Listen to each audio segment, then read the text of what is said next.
तो दोस्तों, एक और नया दिन और मैं बलजीत परमार हाजिर हूँ एक नई कहानी, नया किस्सा लेकर।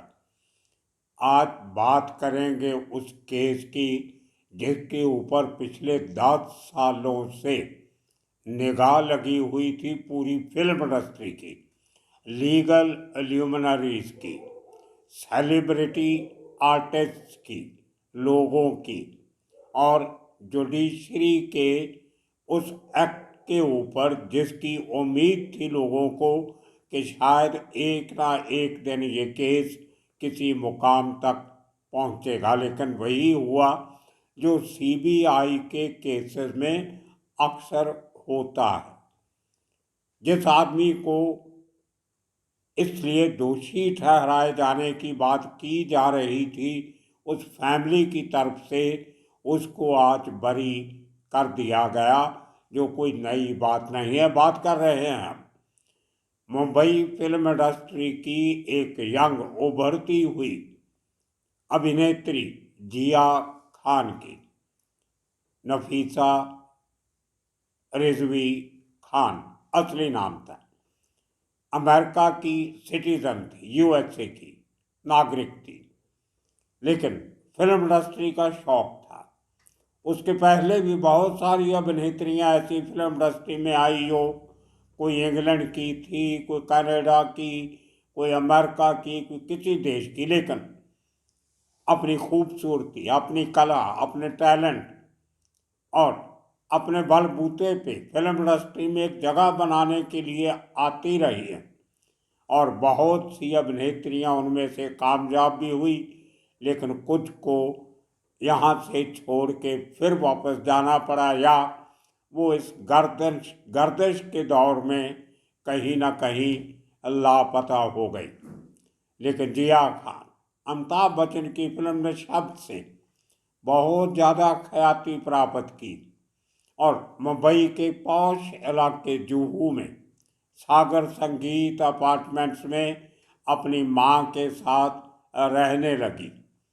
लगता तो ये था कि उस फिल्म के बाद उसको बहुत बड़े रोल मिलेंगे और मिलते भी, लेकिन किसी को ये पता नहीं था कि रोल्स की और फिल्म इंडस्ट्री में, बॉलीवुड में उसके सफ़र की कामयाब शुरुआत होने के पहले ही उसको खत्म कर दिया जाएगा, या वो खुद अपने आप को ख़त्म करने जा रही थी या कर गई।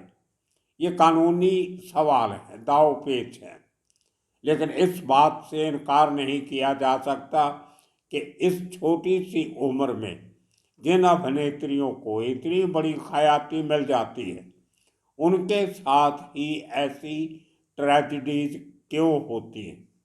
ऐसे बहुत से केस हैं फिल्म इंडस्ट्री में, बहुत सी उदाहरण हैं जिनका जवाब आज तक नहीं मिला।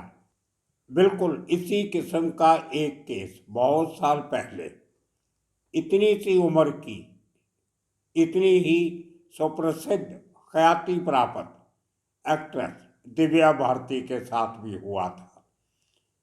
आज तक लोगों को ये यकीन नहीं आ रहा कि दिव्या भारती जैसी एक लाइवली, एक खुशदिल, जिंदगी से भरी हुई यंग लड़की सुसाइड कैसे कर सकती है, या एक्सीडेंटल डेथ कैसे हो सकती है।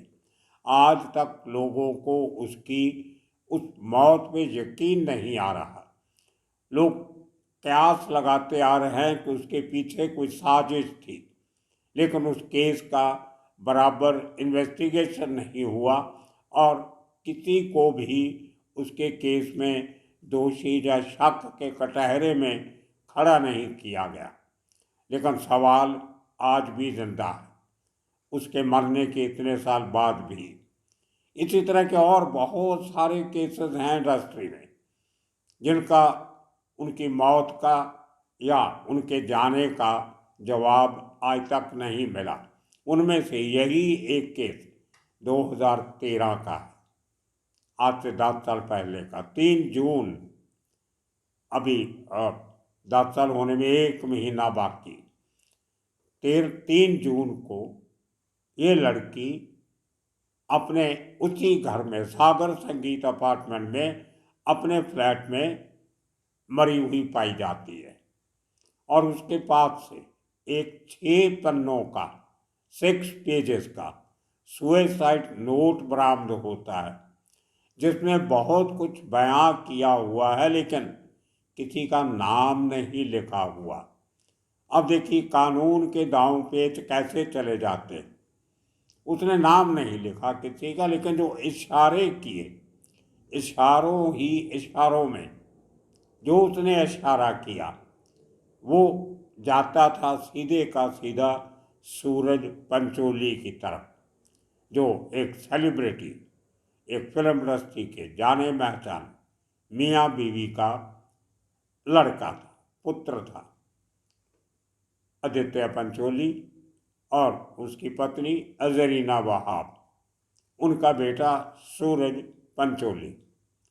वो 3 तारीख से पहले 1 तारीख और 2 तारीख, 2 रातें 3 दिन इसी लड़के के घर में, उसी सागर संगीत के घर में रह के गया था। उनके साथ कोई आपस में उनकी दोस्ती थी।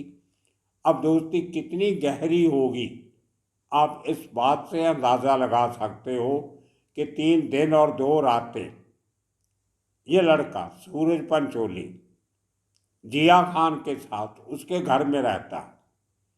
और जब वो चला जाता है तीसरे दिन, उसके जाने के बाद इस लड़की की लाश मिलती है और साथ में सुसाइड नोट मिलता।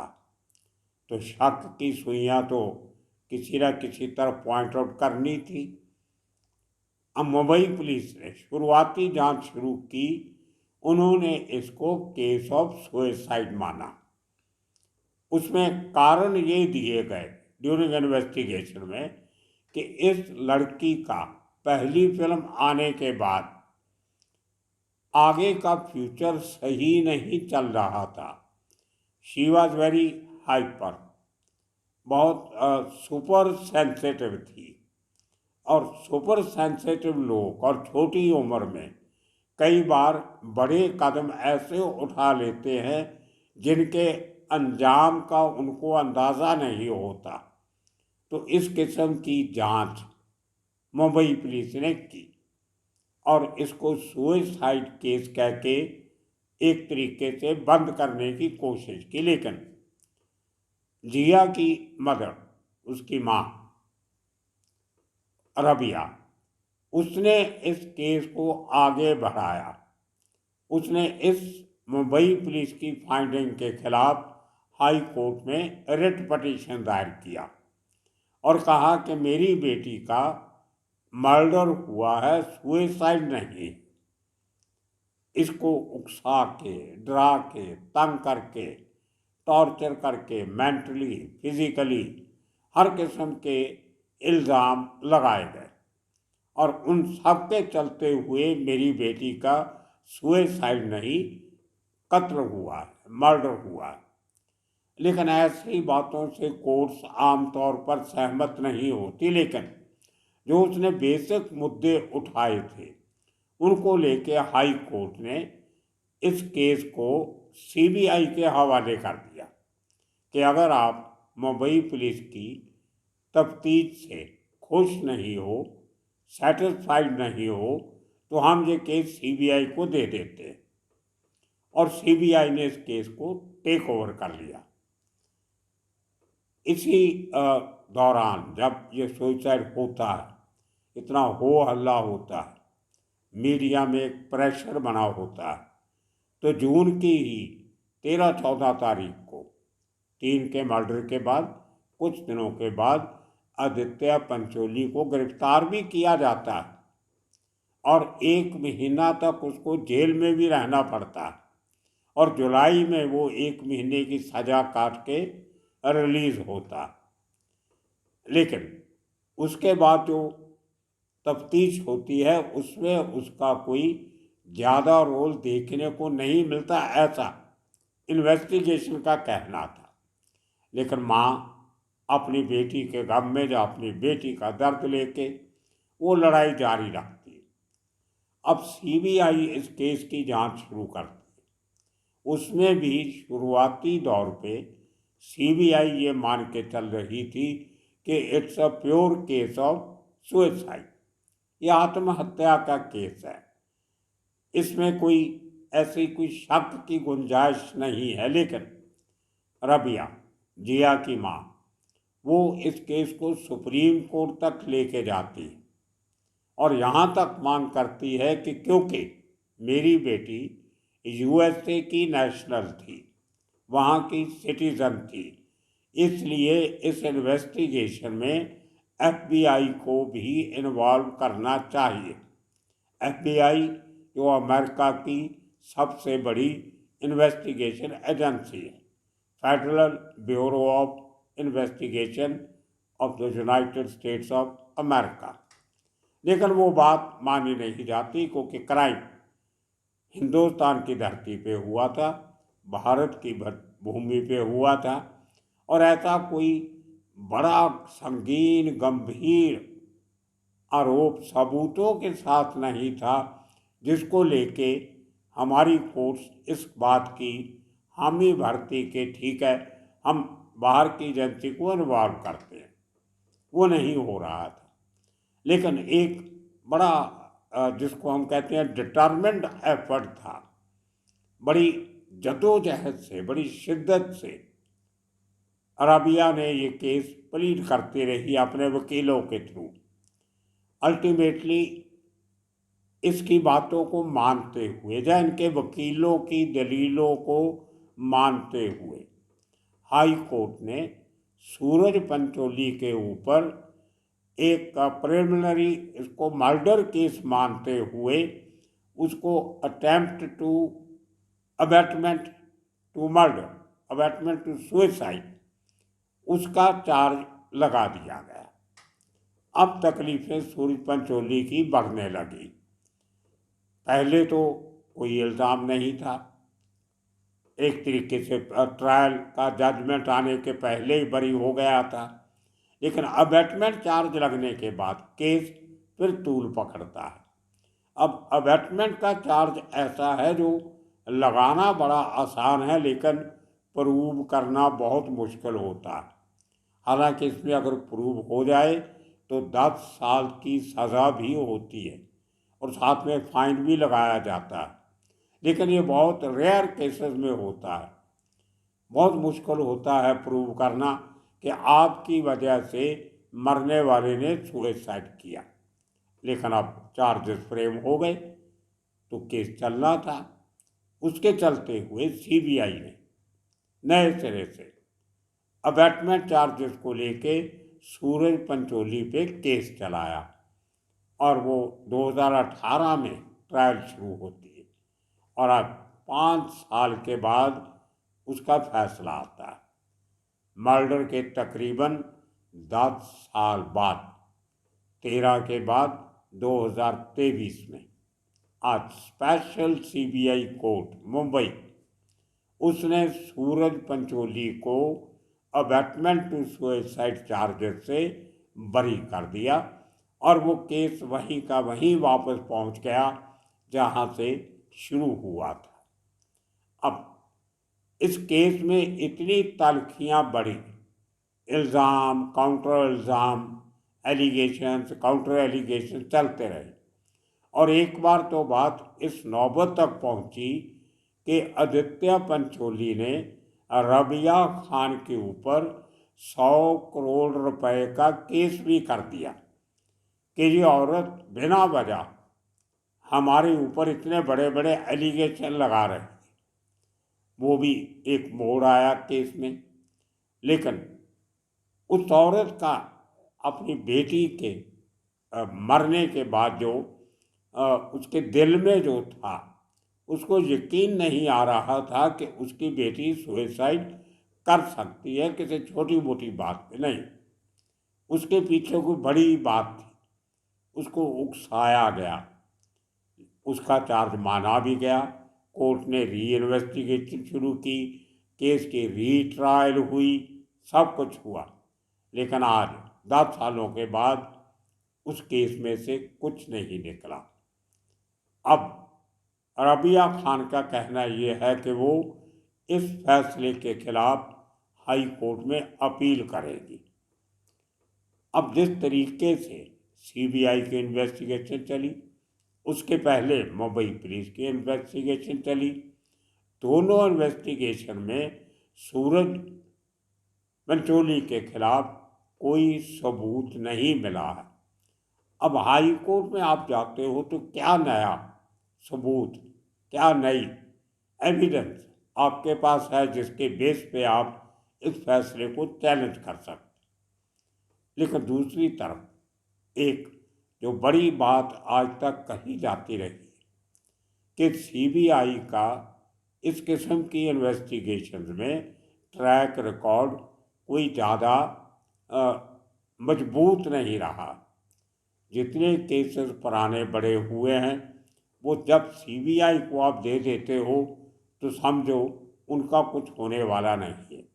ये एक जनरल बिलीफ बना हुआ है। उसके कई कारण हैं। उसमें सीबीआई के अपने लोगों का कहना ये होता है कि दे आर ओवर वर्कड, बहुत ज़्यादा उनके पास केसेस हैं, स्टाफ की कमी है, वर्क प्रेशर बहुत है, साधनों की कमी भी है। और सीबीआई क्योंकि एक सेंट्रल एजेंसी है, उसको बहुत सारे मामलों में लोकल स्टेट एजेंसीज के ऊपर मॉनिटर करना पड़ता है, उनके ऊपर डिपेंडेंट होते हैं वो। तो ये बहुत सारी लीगली और सोशली इस किस्म की शब्दावली चलती रहती है कि हम कहीं ना कहीं हैंडीकैप्ड हो जाते हैं, लेकिन कानून के सामने इन बातों का कोई माना नहीं होता। तो सीबीआई की इन्वेस्टिगेशन करने की प्रक्रिया, तरीका, मापदंड, उसके ऊपर सवाल इसलिए उठते हैं कि जिन केसेस को सीबीआई को दिया जाता है उनका 99% नतीजा वही निकलता है जो लोकल पुलिस ने ऑलरेडी निकाला होता है। तो उसके अलावा सीबीआई ने किया क्या, ये सबसे बड़ा सवाल है, क्वेश्चन मार्क है। इसी तरह सुशांत सिंह राजपूत का केस ले लो, जो मुंबई पुलिस ने कहा था वही सीबीआई ने कह दिया। तो सीबीआई को केस देने का फायदा क्या हुआ? ऐसे हंड्रेड्स ऑफ केसेस हैं पूरे देश में, हिंदुस्तान में, जहां सीबीआई की फाइंडिंग लोकल पुलिस की फाइंडिंग से डिफरेंट नहीं होती है। तो क्या ये एक बेमाना नहीं कि हम हर केस को सीबीआई को देने की मांग करें, जबकि लोकल पुलिस से अगर आपको इंसाफ नहीं मिला तो 99% केसेस में सीबीआई से भी नहीं मिलता। इसके दो पहलू हो सकते हैं। एक, लोकल पुलिस में आम लोगों का भरोसा कम होते जा रहा है दिन ब दिन। उस भरोसे को टूटते हुए देखकर, एक निराशा की लहर देखकर आमतौर पे विक्टिम की फैमिलीज वो सीबीआई की मांग कर लेते हैं। उनको पता नहीं होता कि सीबीआई भी उसी किस्म की एक पुलिस फोर्स है जिस किस्म की पुलिस फोर्स उनके ओरिजिनल राज्य में, स्टेट में है। सीबीआई में कोई ऊपर से भेजे हुए आदमी नहीं है जिनके पास कोई जादू की छड़ी होती है, वो घुमाएंगे तो क्राइम सॉल्व हो जाएगा। ऐसी बात नहीं होती। तो आज के दिन जब एक केस का फैसला आया, जो लोग जिया खान के चाहने वाले थे उनके दिल एक बार फिर टूटे, और वही लोग जो कानून की पूरी जानकारी नहीं रखते फिर कहीं ना कहीं कहेंगे कि उस लड़की को इंसाफ नहीं मिला। लेकिन सोचने की बहुत सारी बातें, एक छोटी सी उम्र में आपको इतनी बड़ी शोहरत मिल जाती है, उस शोहरत का अपना एक प्रेशर होता है। उस प्रेशर को हैंडल करना बहुत मुश्किल होता है। उसमें परिवार की भी एक जिम्मेदारी होती है, अपने बच्चों को इस लायक बनाना कि उस प्रेशर को हैंडल कर सके। आपका फ्रेंड सर्कल, आपके दोस्त, आपके चाहने वाले, आपके रिश्तेदार, आपके सीनियर जूनियर सबकी मदद की ज़रूरत होती है, जो समय पे नहीं मिलती। और कई बार ये बच्चे भी अपनी उस प्रोमिनेंस को लेके, उस वीआईपी स्टैचर को लेके, उस अपनी स्टारडम को लेके एटीट्यूड ऐसा बना लेते हैं कि अगर उनको समझाने की कोशिश की जाए तो वो अग्रेसिव हो जाते हैं। उनको अच्छा नहीं लगता कि उनको समझाया क्यों जा रहा है, उनको काउंसलिंग क्यों की जा रही है। तो दोस्तों, ये बहुत बड़े सोशल इश्यूज़ हैं जिनका अल्टीमेटली खमियाजा बाद में उनको ही नहीं, उनकी फैमिलीज़ को भी भुगतना पड़ जाता। अब एक लड़की कम उम्र में सुसाइड करके, जो कानून ने आज कहा, चली गई, लेकिन उसकी माँ 10 साल से जो लड़ाई लड़ती आ रही, उसके दिल पे क्या गुजरती होगी, उसका कोई हिसाब किताब नहीं है। उसको कोई देखने परखने वाला कोई नहीं है, बल्कि कुछ और किस्म के इल्ज़ाम लगाए जाते रहे। ये भी पूछा जाता रहा कि वो इतने वकीलों का खर्चा कहाँ से कर रही है। अरे भाई, कहीं से भी करे, उसकी एक लड़ाई है, वो अपनी बेटी के लिए लड़ाई लड़ रही है, कानून की लड़ाई लड़ रही है, उस पर तो किंतु परंतु मत करो। लेकिन अभी भी इस केस का पर्दा गिरा नहीं है। अब ये केस हाई कोर्ट में जाएगा। अब देखना होगा कि जब इस केस की पूरी जो डिटेल्ड जजमेंट है, अभी तो ऑपरेटिव पार्ट आया है कि सूरज पंचोली को बरी किया जाता, लेकिन जब पूरी जजमेंट आएगी, उसको पढ़ने के बाद 22 विटनेसेस को एग्जामिन किया गया था। वो 22 विटनेसेस ने कोर्ट में क्या स्टेटमेंट दी, उनको एक बार से फिर खंगाला जाएगा। फिर वकील एक बार माथापच्ची करेंगे, एक नई पटिशन तैयार होगी, वो हाई कोर्ट में जाएगी। उसके बाद ये केस डेफिनेटली सुप्रीम कोर्ट तक भी जाएगा। लेकिन वो लड़की जो इतनी यंग उम्र में सीधी कब्र में पहुंच गई, उसको दोबारा ये दुनिया देखने नहीं मिलेगी। ना उसको ये पता चलेगा कि उसके मरने के बाद कितने सालों तक उसकी फैमिली और उसके चाहने वाले ये जद्दोजहद करते रहे कि उसने खुदकशी की या उसका मर्डर हुआ। So the question is still open जब तक हाई कोर्ट का और सुप्रीम कोर्ट के फैसले नहीं आते। तो दोस्तों, आने वाले दिनों में इसी किस्म के और किस्से कहानियाँ लेके फिर हाजिर होंगे। तब तक के लिए आप सबका बहुत बहुत शुक्रिया, धन्यवाद।